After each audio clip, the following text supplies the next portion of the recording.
The fluorescent lights of Chicago O'Hare International Airport hummed overhead as Marcus Williams navigated through the crowded Terminal 3, his 6-year-old daughter Emma's small hand gripped tightly in his. His other hand dragged a worn duffel bag, its wheels squeaking against the polished floor. The late afternoon sun streamed through the massive windows, casting long shadows across the gate area, where passengers were already lining up for the flight to Seattle. "Daddy, can I have a snack?" Emma asked, her brown eyes looking up at him with that irresistible combination of hope and fatigue that only a child after a long day of travel could muster. Marcus glanced at his watch, 20 minutes until boarding. "Sure, sweetheart, let's make it quick." They hurried to the nearest Hudson News, where Emma selected a small bag of goldfish crackers. As Marcus paid, he noticed the disapproving glance from a woman in an expensive-looking navy pantsuit browsing magazines nearby. He was used to it, the looks that said he didn't quite fit society's picture of a put-together parent. His EMT uniform from his shift that morning was wrinkled under his jacket, and he knew he looked exhausted. Because he was. Being a single father and working rotating shifts as an emergency medical technician in Chicago's South Side didn't leave much room for looking polished. Since his wife Sarah had died from cancer 2 years ago, every day felt like a carefully choreographed dance between survival and actually living. This trip to Seattle for his sister's wedding had taken months of saving and schedule juggling. Back at the gate, Marcus found 2 seats and helped Emma settle in with her snack. He pulled out his phone to check his messages, his partner at work confirming she'd covered his shifts, his sister asking what time they'd land, his neighbor, Mrs. Chen, making sure they'd gotten to the airport safely. "Attention passengers, we will now begin boarding for United Airlines Flight 1847 to Seattle-Tacoma International Airport. We'll start with our first-class passengers and those needing assistance." Marcus gathered their things, making sure Emma had her small backpack with her tablet and coloring books. As they moved toward the line, he noticed the woman from the store, the one in the navy pantsuit, being escorted to the priority boarding lane. She had that air about her that screamed importance, her leather briefcase looking like it cost more than his monthly rent. When Marcus and Emma finally boarded and found their seats, 21B and 21C, middle and window in economy, he worked to get Emma settled. She wanted the window seat, and he carefully helped her buckle in, stowing their bags in the overhead compartment.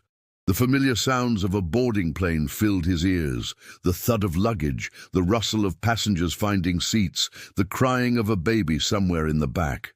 "Excuse me." A sharp voice cut through his focus. Marcus turned to find the woman from earlier standing in the aisle, her perfectly manicured hand gripping the headrest of his seat. Up close, he could see her name badge clipped to her blazer. Dr. Victoria Chen, Chief of Surgery, Northwestern Memorial Hospital. "Yes," Marcus replied politely, straightening up. "You're blocking the aisle," she said, her tone suggesting this was both obvious and intolerable. "Some of us have things to do." Sorry, just getting my daughter settled," Marcus said, moving slightly to let her pass. But Dr. Chen didn't move. Instead, her eyes swept over him, taking in his wrinkled clothes, the scuffed work boots, Emma's discount store backpack. Her lip curled almost imperceptibly. Perhaps, if you'd taught her to be more self-sufficient, boarding would be more efficient for everyone. The words hit Marcus like a physical blow. Emma was 6 years old. She'd lost her mother. She was a child who needed help buckling a seatbelt. "She's 6, Marcus said quietly, keeping his voice calm for Emma's sake. "I'm helping her buckle in. We'll be out of your way in just a moment." "I'm just saying," Dr. Chen continued, apparently not done with her unsolicited commentary, "children should be able to handle basic tasks. When I was her age, I was already reading at a 5th grade level and certainly didn't need my parents hovering over me." She paused, her eyes flicking to his shirt collar, where his EMT badge was partially visible. "Though I suppose not everyone prioritizes early independence." Marcus felt heat rise in his chest, but he swallowed it down. This wasn't the first time someone had judged his parenting, and it wouldn't be the last. Single fathers, especially those working blue-collar jobs, seemed to invite criticism from people who thought they knew better. "Daddy?" Emma's small voice came from behind him. "Is that lady mad at us?" "No, sweetheart," Marcus said softly, finally moving fully into his seat so Dr. Chen could pass. "She's just in a hurry." Dr. Chen made an indignant sound and strode past them toward the front of the plane, her expensive perfume lingering in her wake. Marcus watched her disappear into first class, behind the curtain that separated the plane's two worlds. "Some people," muttered the elderly man settling into 21A, the aisle seat next to Marcus. He was probably in his 70s, with kind eyes behind wire-rimmed glasses. "Name's Robert, by the way. Don't pay her any mind, son. You're doing just fine." "Thanks," Marcus said, genuinely grateful for the small kindness. "I'm Marcus, and this is Emma." "Pleased to meet you both," Robert said with a warm smile. "Heading to Seattle?" "My sister's wedding," Marcus explained, feeling himself relax slightly. "First vacation we've taken in a long time." Emma perked up, looking past her father at Robert. "My Aunt Rachel is marrying Uncle Pete. There's going to be cake and dancing and everything." "That sounds wonderful," Robert said with the patience of someone who'd raised children of his own. As the last passengers boarded and the flight attendants began their safety demonstration, Marcus helped Emma pay attention, showing her where the life vest was stored and how the oxygen masks would drop down. She listened with wide-eyed seriousness, the way she always did when he explained safety procedures. Growing up with a first responder father had given her an early appreciation for preparedness. The plane pushed back from the gate right on schedule, and Marcus felt Emma's hand slip into his as they began to taxi. She wasn't scared of flying, they'd flown twice before, but she always held his hand during takeoff and landing. It was their thing. "You okay, sweetheart?" he asked softly. "Yeah," she said, pressing her face to the window to watch the airport slide past.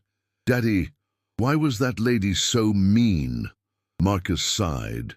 "How did you explain adult pettiness and prejudice to a 6-year-old?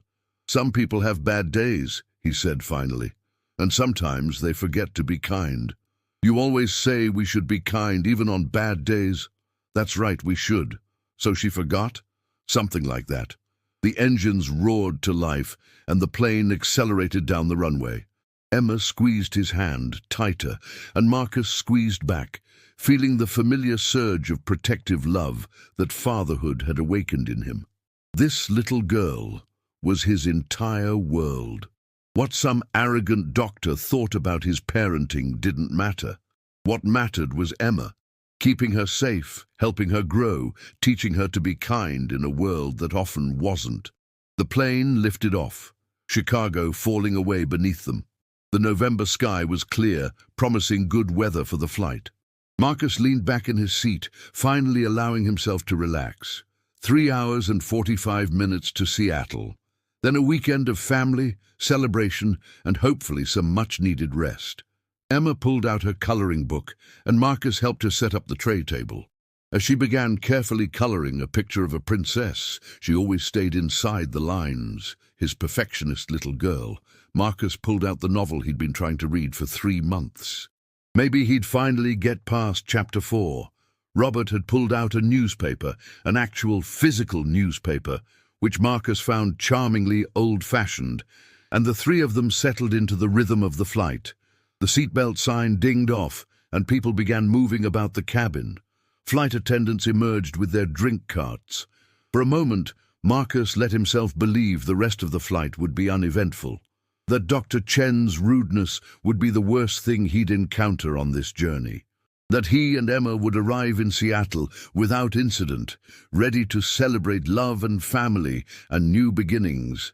He should have known better. In his line of work, he'd learned that calm moments rarely lasted. Emergency could strike anywhere, anytime. Even at 35,000 feet, somewhere over Iowa, when the plane had leveled off and most passengers had settled into the comfortable boredom of modern air travel. Marcus had just accepted a ginger ale from the flight attendant when he heard it, a sound that made his professional instincts immediately kick in. It was faint, coming from somewhere up front, but unmistakable to someone trained to recognize distress. Someone was choking. The sound came again, a desperate, rattling gasp that cut through the ambient noise of the aircraft like a knife. Marcus's head snapped up, his EMT training taking over before his conscious mind fully processed what was happening. Around him, most passengers continued their activities, oblivious. But Marcus had spent 6 years learning to recognize the sounds of medical emergencies, and his body was already moving. "Stay here, Emma," he said quickly, unbuckling his seatbelt. "Don't get up, okay?" "Okay, Daddy," Emma said, her eyes wide with concern. She'd seen him respond to emergencies before, had learned not to ask questions when he used that particular tone. Marcus stood and looked toward the front of the plane. Through the gaps between seats and over the heads of passengers, he could see movement in the first-class cabin, panicked, disorganized movement. He started forward, his broad shoulders navigating the narrow aisle with practiced efficiency. "Sir, please remain in your seat," a young flight attendant said, appearing from the galley with a worried expression. She couldn't have been more than 25, and the name tag on her navy vest read, Jessica. "I'm an EMT," Marcus said quickly. "I heard someone choking." Relief flooded Jessica's face. "First class. It's a passenger. He's unconscious now. Dr. Chen is with him, but—" Marcus didn't wait to hear the rest. He moved through the curtain separating economy from first class, immediately assessing the scene. A middle-aged man in a business suit was slumped in his seat, his face an alarming shade of purple-grey. His eyes were closed, and he wasn't moving. Standing over him, looking significantly less composed than she had earlier, was Dr. Chen. "I need you to perform abdominal thrusts," she was saying to a male flight attendant, her voice carrying an edge of panic that seemed at odds with her earlier confidence. "Now."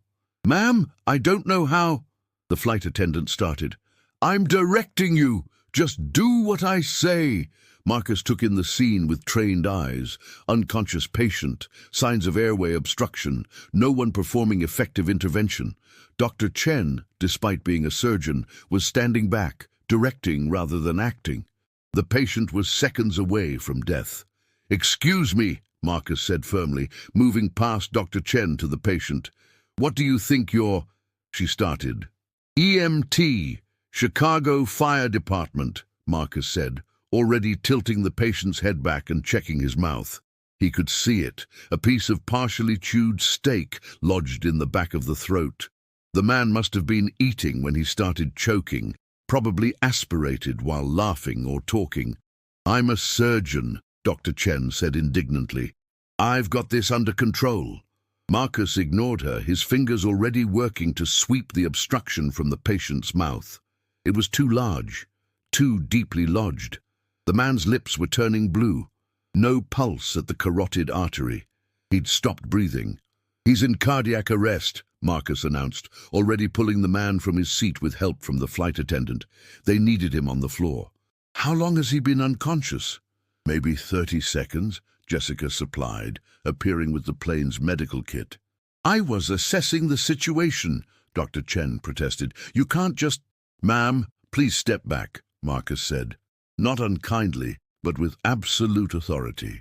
This was his domain now. This was what he did. "I need room to work." He positioned the patient on the galley floor, immediately beginning chest compressions. The familiar rhythm came automatically. 30 compressions, 2 rescue breaths, except he couldn't give rescue breaths, not with a foreign object still blocking the airway. "I need suction if you have it," Marcus said to Jessica, who was kneeling beside him with the medical kit open. "And a laryngoscope, if there is one." "We have a basic airway kit," she said, her hands shaking slightly as she pulled out equipment. Marcus continued compressions, feeling ribs flex under his palms, a sensation he'd felt countless times but never got used to. Each compression was forcing blood through the patient's system, buying precious seconds.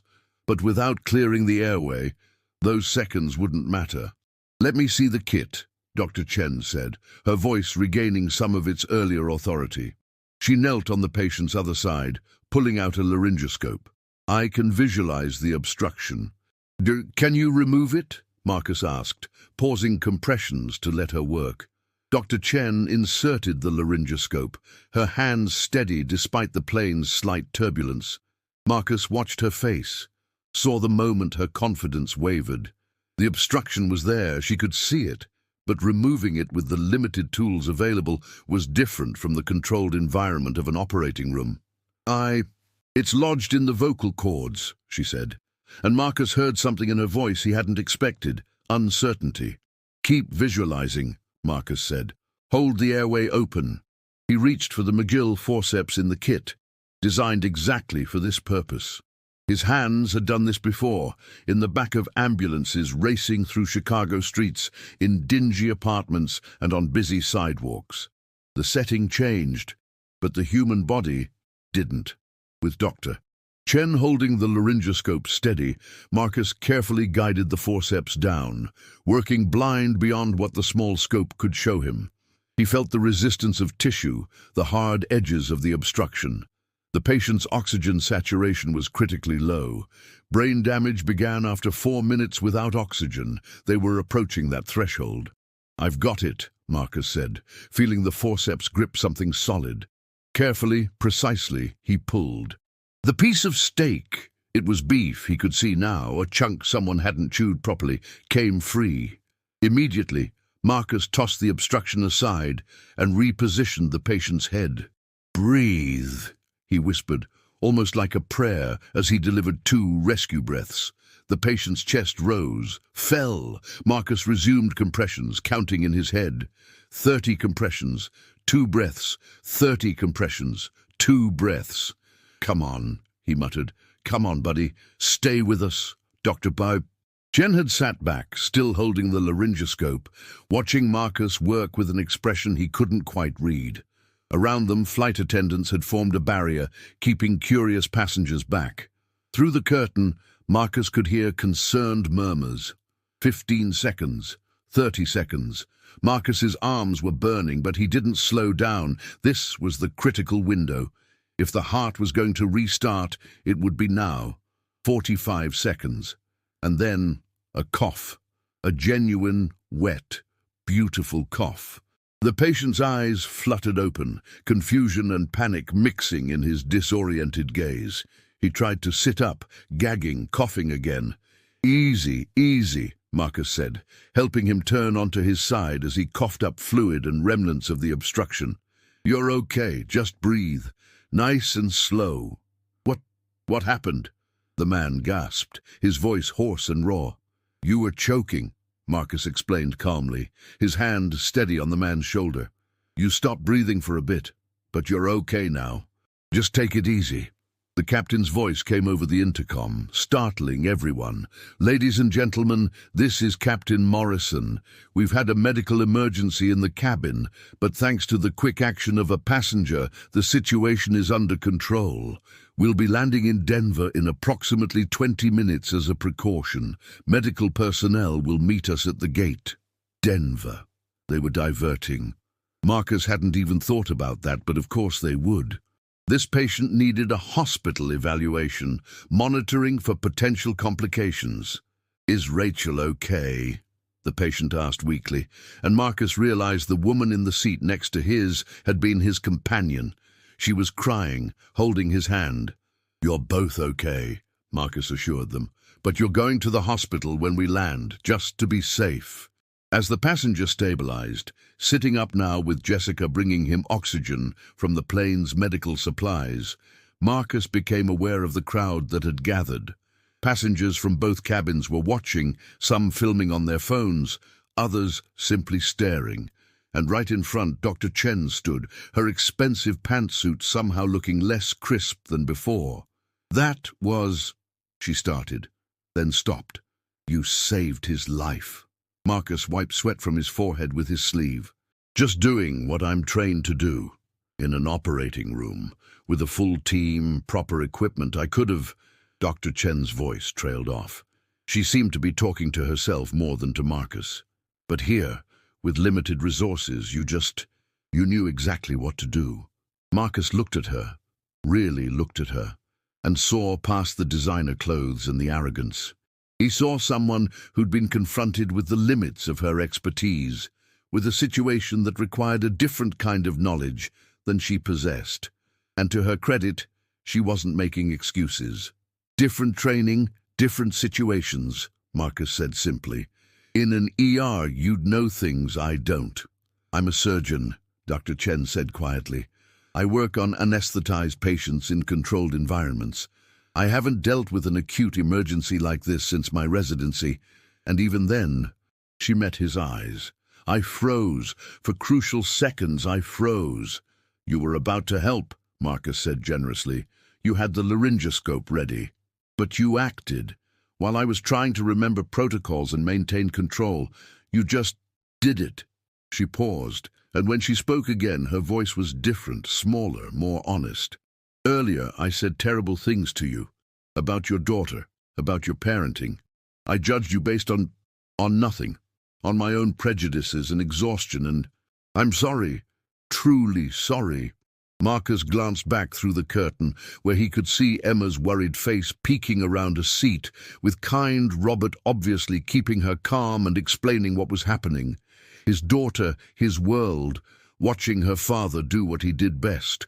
Apology accepted, Marcus said. We all have bad days. That's not an excuse for cruelty, Dr. Chen said. She looked down at her hands, surgeon's hands, Marcus noted, long-fingered and steady. I've become so used to being the smartest person in the room, the most qualified, that I forgot. Expertise comes in many forms. The plane began its descent toward Denver, and Marcus needed to get back to his seat. The patient, his name was David, Marcus learned, was stable and talking, embarrassed but grateful. The flight attendants were already preparing for landing, their training taking over. Marcus, Dr. Chen said as he turned to go. Thank you. Not just for saving David's life, but for showing me something I'd forgotten. What's that? That being good at your job isn't about where you work or what you wear or how much you make. It's about being there when someone needs you and having the courage to act. She smiled, and it transformed her face, made her look younger, more vulnerable. Your daughter is lucky to have you. Marcus felt unexpected emotion tighten his throat. I'm the lucky one, he said softly. As he made his way back to his seat, passengers reached out to shake his hand, to thank him, to tell him he was a hero. He deflected it all with practiced modesty. He wasn't a hero. He was just an EMT who'd done his job. Emma launched herself at him the moment he sat down, her small arms wrapping around his neck. You saved him, Daddy. Robert told me you saved the man. I helped him, Marcus corrected gently. That's what we do when people need help, right? Right, Emma said seriously, settling back into her seat. Are we still going to Aunt Rachel's wedding? We're landing in Denver first, Marcus explained. Then we'll take another flight to Seattle. We'll still make it, sweetheart, I promise. Robert patted Marcus on the shoulder. Well done, son. Your little girl was very brave, staying calm while you worked. She's used to it, Marcus said, pride warming his chest. Aren't you, Em? Daddy saves people, Emma said matter-of-factly, as if this were as natural as saying the sky was blue. That's his job. The plane touched down in Denver 12 minutes later, and paramedics boarded immediately to take over David's care. Marcus gave them a quick rundown. Time of choking, duration of unconsciousness, interventions performed. They listened with professional respect, one of them recognizing Marcus from a multi-agency training they'd both attended. Chicago Fire, the paramedic said. Good work, clean save. As David was wheeled off the plane, he insisted on shaking Marcus's hand. I owe you my life, he said, his voice still rough but stronger now. Thank you doesn't seem like enough. Just take care of yourself, Marcus said, and maybe cut your steak a little smaller next time. David laughed, a sound that Marcus knew he'd remember because it was the sound of life continuing, of second chances. The airline crew worked quickly to get the plane ready for the continuation to Seattle. Most passengers would stay on board, with the stop adding only about an hour to their journey. Dr. Chen, Marcus noticed, had returned to first class, but before disappearing behind the curtain, she'd looked back at him one more time, a look of respect and genuine warmth that was nothing like the woman who'd boarded in Chicago. As the plane took off again, this time heading northwest towards Seattle, Emma snuggled against Marcus's side. "I'm proud of you, Daddy," she said sleepily.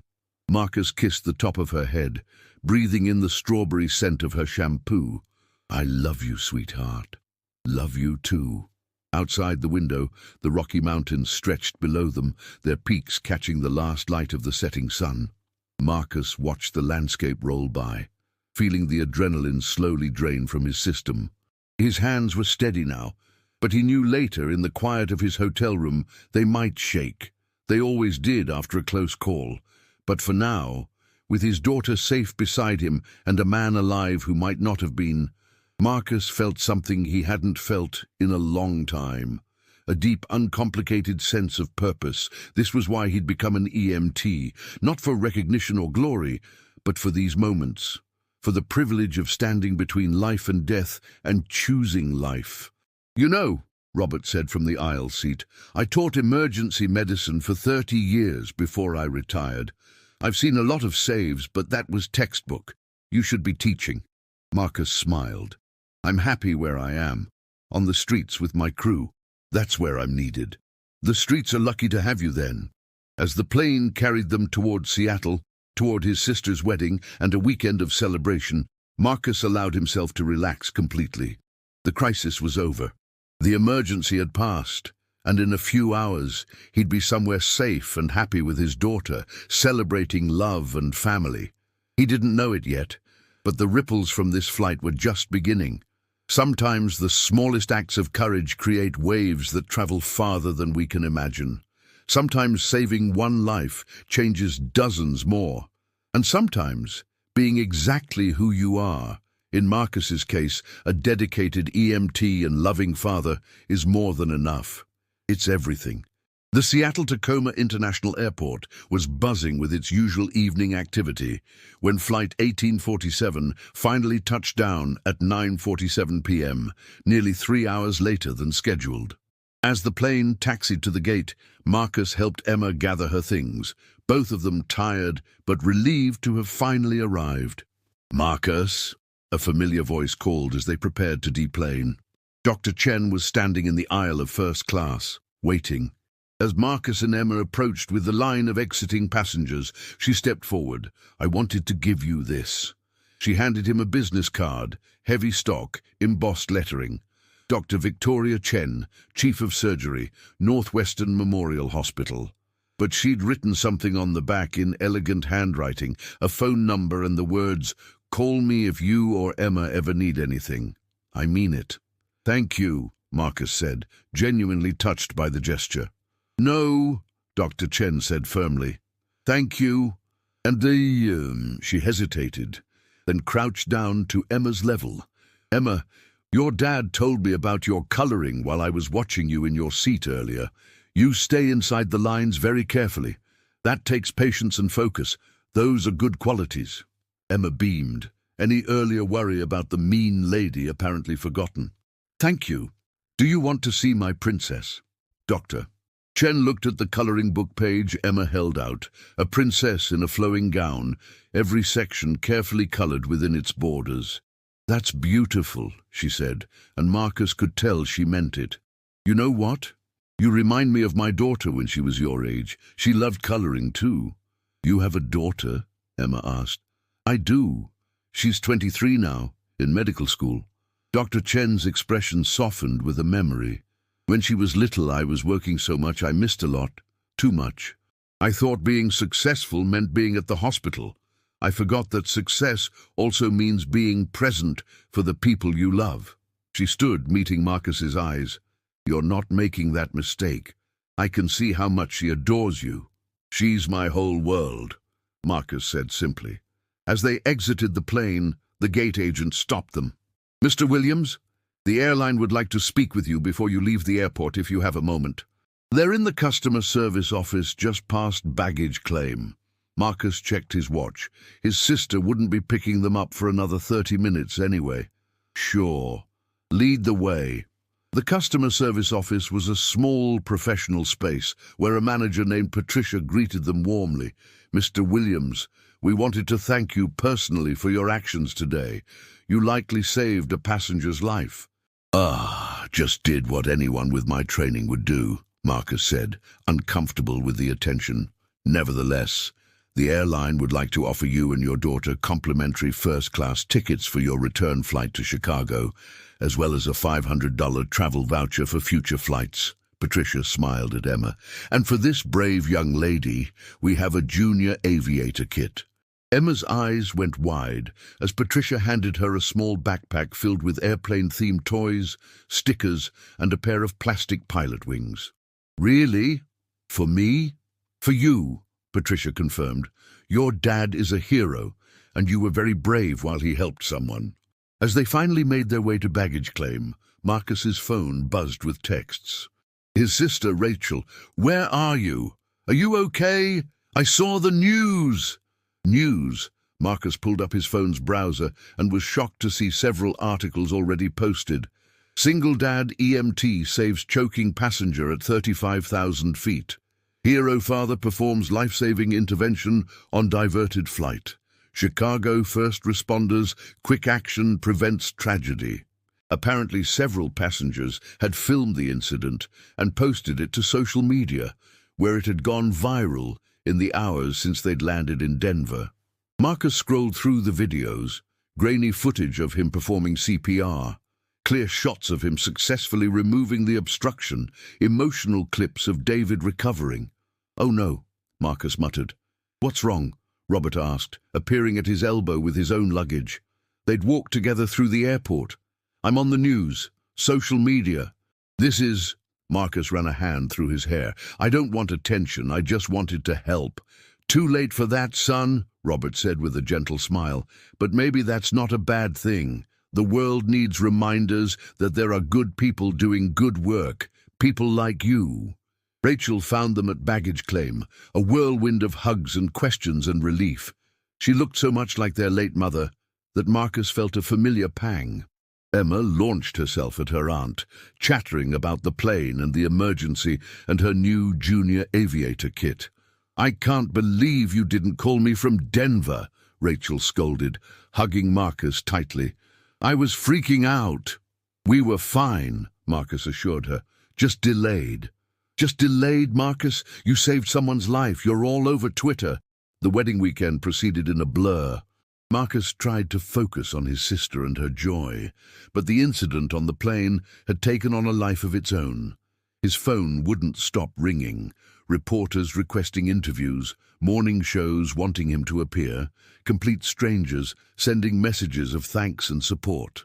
The Chicago Fire Department's public information officer called to let him know the department was getting inquiries. His battalion chief called to congratulate him and remind him about the importance of positive media representation. Even the mayor's office reached out. Through it all, Emma was his anchor. She didn't care about the attention or the interviews. She cared about the wedding cake, chocolate with raspberry filling, and dancing with her Uncle Pete, and staying up past her bedtime to watch the stars from Rachel's backyard. On Saturday evening, during the wedding reception, Marcus stepped outside for air. The Seattle weather was crisp and clear, so different from Chicago. He'd made it through the ceremony without crying, barely, and now watched through the venue's windows as Emma danced with Rachel's new husband, her flower girl dress twirling around her. "Beautiful wedding," a voice said. Marcus turned to find Dr. Chen standing a few feet away, elegant in a dark evening dress. For a moment he was confused. Then he remembered. "Are you in Seattle for the weekend too?" "My daughter lives here," she explained, coming to stand beside him. "I told you she's in medical school, University of Washington. I came to visit her after Friday. I needed to see her, to talk to her, about the flight, about a lot of things, about being so focused on my career that I've been a difficult person to be around. about judging people without knowing them, about remembering what matters. She looked at him. You were right, you know, about having bad days not being an excuse for cruelty. I was also told once that realizing you were wrong is the first step to being better, Marcus said. Who told you that? My wife, before she died. The words came easier now after 2 years. She was always good at cutting through my stubbornness. Dr. Chen nodded slowly. I'm sorry for your loss. And I'm sorry if I brought up painful memories with my behavior. You didn't, Marcus assured her. If anything, you reminded me why I do what I do, why I'm the parent I try to be. They stood in comfortable silence for a moment, watching the celebration inside. Through the windows, Emma was now dancing with Marcus's father, her grandfather spinning her carefully around the dance floor. My daughter wants to go into emergency medicine, Dr. Chen said suddenly. After I told her about Friday, she said she's been considering it for months. She wants to work where the immediate need is, not in scheduled surgeries. I realized I'd been trying to push her towards surgery because it's what I know, what I value. But watching you work, seeing how you didn't hesitate, how you knew exactly what to do, she paused. I realized emergency medicine requires a kind of courage and quick thinking that's every bit as valuable as what I do. Maybe more. It's different, Marcus said. Not better or worse, just different. You're generous with your assessments. Dr. Chen smiled. I wanted you to know that I'm recommending you for a commendation from the hospital, and I'm setting up a scholarship fund for children of first responders in Chicago, in your honor. Marcus felt overwhelmed. That's not necessary. It's absolutely necessary. You showed me something important on that plane, Marcus. You showed me that real expertise isn't about credentials or prestige. It's about being prepared, staying calm, and taking action when it matters most. She held out her hand. I hope we meet again under better circumstances. I'd like that, Marcus said, shaking her hand. As Dr. Chen left, Marcus's phone buzzed again. Another message, but this one made him smile. It was from David, the passenger from the plane. Out of the hospital. Clean bill of health. Dinner's on me next time you're in New York. My kids say I have to thank Uncle Marcus. My wife agrees. Uncle Marcus. He liked that. When the reception wound down and Marcus carried a sleeping Emma to Rachel's car, he felt a sense of peace he hadn't experienced in years. Yes, the attention from the flight was uncomfortable. Yes, his quiet life was temporarily disrupted. But something had shifted on that airplane, not just for David, whose life he'd saved, but for himself. He'd been reminded that his job mattered, that his skills had value, that being a good father and a good EMT weren't separate identities, but two parts of the same whole. Emma had watched him save a life, had seen him do what he'd been trained to do, and she'd been proud. That meant everything. Monday morning, back in Chicago, Marcus returned to work. His station mates had decorated his locker with newspaper clippings and printouts of the social media posts. Hero was written across the top in washable marker.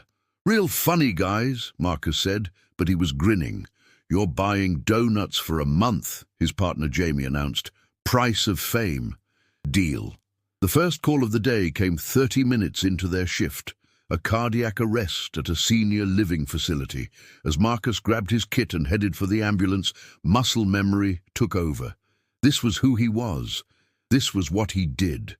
But as he worked to save another life, this time an 82-year-old grandmother who'd collapsed in the dining room, he carried with him the lessons from Flight 1847, that every call mattered, that quick action and solid training could mean the difference between life and death, that judgment and prejudice had no place in emergency medicine or anywhere else. The grandmother survived. She'd have weeks of recovery ahead, but she survived. And when her family thanked Marcus with tears streaming down their faces, he thought of David, of Dr. Chen, of Emma watching him with pride.